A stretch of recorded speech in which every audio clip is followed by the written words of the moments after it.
I don't know about you, but my mom was always a little less than pleased when she found me reading comic books during my childhood. Mom, this week's pick is dedicated to you. At last, a graphic novel that you can be glad your daughter spent her time reading.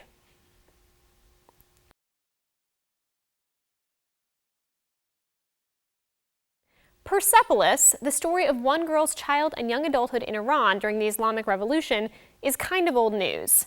This graphic novel came out in France in 2001, and since then it's even been made into a movie. So why hadn't I read it?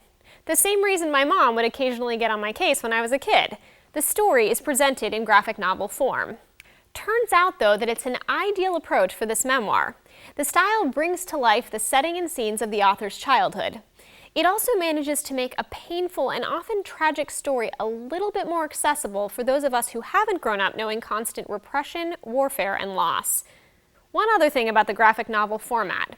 There's an understandable undercurrent of rebellion throughout this story, and there's something about the illustrations that perfectly telegraphs the author's discontent. All of which is to say that if you haven't yet picked up Persepolis, you're missing out. I highly, highly recommend it, even for you, Mom.